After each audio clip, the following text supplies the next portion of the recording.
এজন বৃদ্ধ মানুহে অকলশৰে ট্ৰেইনত গৈ আছিল। হঠাতে সেই ট্ৰেইনত ৫-৬জনমান যুৱক উঠে। এজন যুৱকে ট্ৰেইনৰ চেইন টানি দিয়ে আৰু ট্ৰেইনখন ৰখি যায়। ট্ৰেইনৰ তৃতীয়জনে আহি সুধিলে যে চেইন কোনে টানিছে। যুৱককেইজনে বুঢ়া মানুহজনক দেখুৱাই দি ক'লে যে সেই মানুহজনে চেইন টানিছিল। মানুহজন চিন্তাত পৰিল। তেওঁ মনে মনে ভাবিলে, মই এই ল'ৰাকেইজনৰ কি ক্ষতি কৰিলোঁ যে সিহঁতে মোৰ লগত এনেকুৱা কৰিছে। কিন্তু বুঢ়া মানুহজনে খুবেই বুদ্ধিমান আছিল। যেতিয়াই তৃতীয়ে প্ৰশ্ন কৰিছিল, আপুনি চেইন কিয় টানিছিল, তেতিয়া বৃদ্ধজনে ক'লে, এই ৫জন ল'ৰাই মোৰ পৰা টকা কাঢ়ি লৈছে। এই কথাটো শুনি ল'ৰাকেইজন খুব ভয় খালে। যেতিয়া যুৱককেইজনে ট্ৰেইনত উঠিছিল তেতিয়া বৃদ্ধজনে দেখা পাইছিল যুৱককেইজনৰ মাজৰে এজনৰ পকেটত ১০০০ টকা ৰাখিছে। বৃদ্ধজনে ক'লে, মোৰ ১০০০ টকা সেইজন ল'ৰাৰ লগত আছে। সেই বৃদ্ধজনে ১০০০ টকাটো পালেই তাৰ লগতে সেই যুৱককেইজনকো ট্ৰেইনৰ পৰা নমাই দিয়া হ'ল।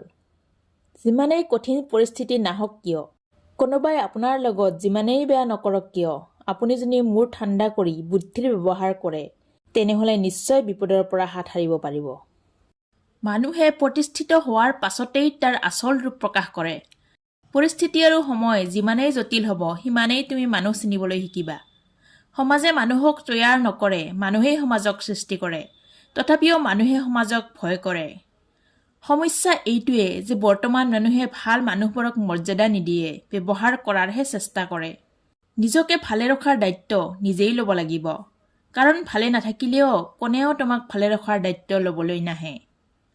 দিন যিদৰে ৰাতিৰ লগে লগে সলনি হয়, ঠিক সেইদৰে মানুহো সময়ৰ লগে লগে সলনি হয়। মোক কোনোবাই বেয়া পালেও মই একো নাভাবোঁ। এজন মানুহ কেতিয়াও সকলোৰে প্ৰিয় হ'ব নোৱাৰে। সকলো বস্তুৱে নতুন হ'লে ভাল লাগে, কিন্তু বন্ধু সদায় পুৰণিয়েই ভাল লাগে। সময় থাকোঁতে যাক মূল্য দিয়া নহয়, সময় গুচি গ'লে তাক আৰু বিচাৰিলেও নাপাবা। কাৰণ আত্মসন্মান সকলোৰে থাকে।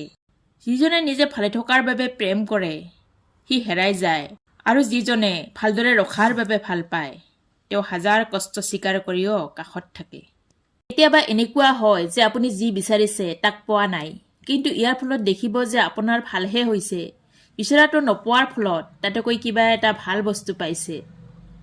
দুশ্চিন্তাই কাইলৈৰ সমস্যাৰ সমাধান নকৰে, কিন্তু আজিৰ শান্তি নোহোৱা কৰে। সঠিক সময়ত আপুনি সকলোখিনি পাব, সেইবাবে ধৈৰ্য ধৰক।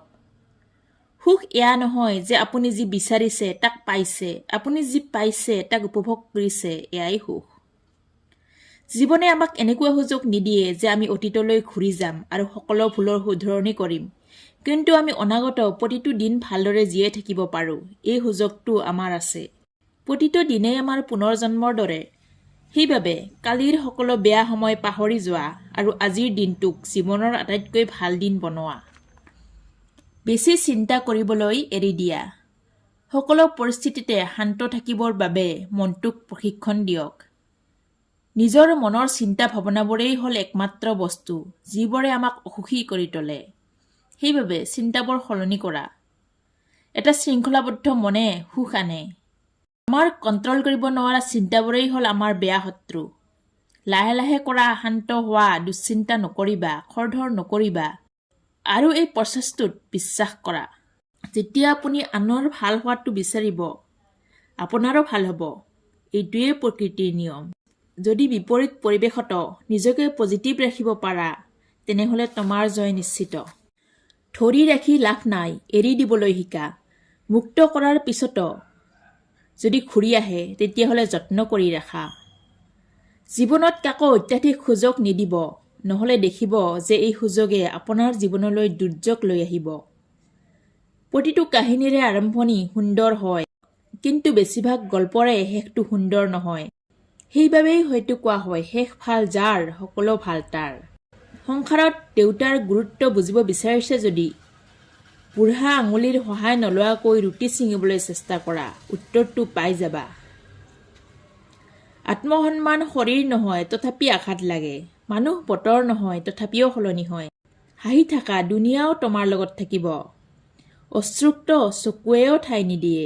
চকুৱে নিজকে বিশ্বাস কৰে আৰু কাণে আনক বিশ্বাস কৰে।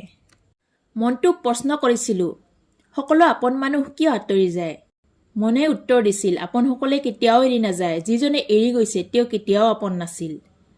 আনৰ জীৱনত জুই জ্বলোৱা মানুহবোৰে পাহৰি যায় যে সময়ৰ বতাহে যদি দিশ সলনি কৰে, নিজেও সেই জুইত পুৰি ছাই হৈ যাব।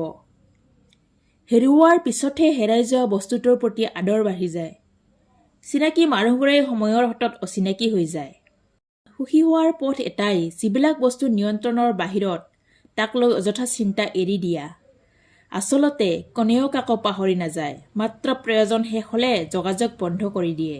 টকা পইচা থাকিলেই ভদ্ৰ হোৱা নাযায়, ভদ্ৰ হ'বলৈ পাৰিবাৰিক শিক্ষাৰ দৰকাৰ। জীৱনটো হ'ল এটা অভিনয়ৰ ৰংগমঞ্চ। ইয়াত কোনোবাই অভিনয় কৰে, কোনোবাই অভিনয় সহ্য কৰে, কোনোবাই অভিনয় চায়। অভিমান বা খং কৰি কেৱল ফেচবুকতেই ব্লগ কৰা যায়, মনৰ পৰা নহয়। কথা কমকৈ কোৱা, মাত্ৰ কাম কৰি যোৱা, একো নকবা, মাত্ৰ দেখুৱাই দিয়া। একো প্ৰতিজ্ঞা কৰিব নালাগে, প্ৰমাণ কৰি দেখুওৱা। যিটো কৰা উচিত তাক কৰিবলৈ কেতিয়াও নিজকে বাধা নিদিবা। যিজন বন্ধুৱে তোমাৰ চকু পানী বুজি পায়, তেওঁ সেই বন্ধুবোৰতকৈ বহু বেছি মূল্যৱান।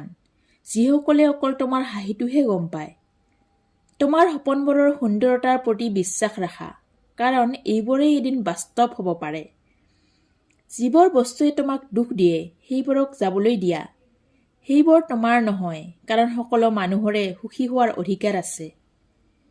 নিজকে আনৰ সৈতে তুলনা নকৰিবা, কাৰণ তেওঁলোকৰ জীৱন যাত্ৰাৰ সকলো কথা আমি নাজানো বা ধাৰণা কৰিব নোৱাৰোঁ। বিজয়ীসকলে কথাৰে নহয়, কামেৰে সকলোকে দেখুৱাই দিয়ে আৰু পৃথিৱীয়ে তেওঁলোকৰ বিষয়ে কথা পাতে।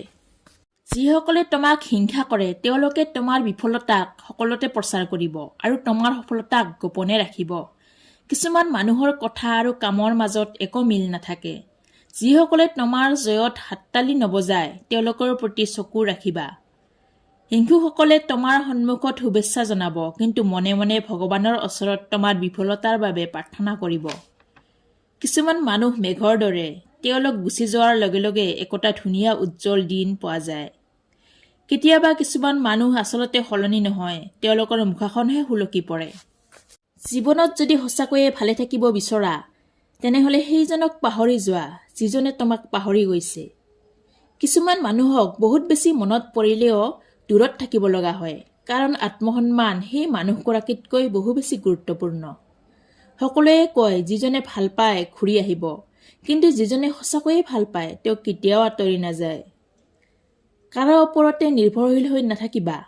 সেই মানুহজন যেতিয়া নাথাকিব, তোমাৰ প্ৰতিটো কামেই ব্যৰ্থ হ'ব। আমি কওঁ যে মানুহৰ ব্যৱহাৰেই মানুহৰ পৰিচয়, কিন্তু আজিকালি মানুহে নিজৰ স্বাৰ্থৰ বাবেই ব্যৱহাৰ সলনি কৰে। পানী যেনেদৰে বেছি ঠাণ্ডা হ'লে বৰফ হৈ যায়, ঠিক তেনেদৰে মানুহে কষ্ট পাই পাই এটা সময়ত শিলৰ দৰে কঠিন হৈ যায়। যিদিনা দেখিব যে খং কৰিবলৈ এৰি দিছে, সেইদিনা বুজিব যে ভালপোৱা শেষ হৈ গৈছে। ভালপোৱা মুখেৰে কৈ বুজাব নোৱাৰি। সন্মান মানুহৰ ব্যৱহাৰৰ ওপৰত নিৰ্ভৰশীল। কুকুৰৰ নেজ কেতিয়াও চিধা নহয়। ঠিক সেইদৰে কিছুমান মানুহৰ লগত যিমানেই ভাল ব্যৱহাৰ নকৰা কিয়, তেওঁলোকৰ লগত কেতিয়াও ভাল হোৱা নাযায়। পৃথিৱীত সকলোৱে আপোনাৰ লগত বেইমানি কৰিলেও আপোনাৰ পৰিশ্ৰম আৰু যোগ্যতাই কেতিয়াও বেইমানি নকৰে। ইচ্ছাশক্তি সকলোতকৈ ডাঙৰ শক্তি। এবাৰ ঘূৰি থিয় হোৱা, পৃথিৱী সলনি হৈ যাব। ভুলে যেনেদৰে মানুহক শিকাত সহায় কৰে, ঠিক তেনেদৰে কিছুমান আঘাতে মানুহক পৰিৱৰ্তন হোৱাত সহায় কৰে। তুমি কিমান কষ্টত আছা সেয়া কোনেও চাবলৈ নাহে, কিন্তু তুমি যদি প্ৰাণ খুলি হাঁহি দিয়া, তেনেহ'লে সেই হাঁহিক হিংসা কৰা মানুহৰ অভাৱ নহ'ব। সপোন আঁতৰি যায় টোপনি ভাগি গ'লে, আৰু মানুহ আঁতৰি যায় স্বাৰ্থ শেষ হ'লে। ভাগি যোৱা বিশ্বাস আৰু এৰি হোৱা সময় কেতিয়াও ঘূৰি নাহে। সৌন্দৰ্যই এদিন তোমাক এৰি যাব, কিন্তু জ্ঞান চিৰদিন তোমাৰ লগতে থাকিব।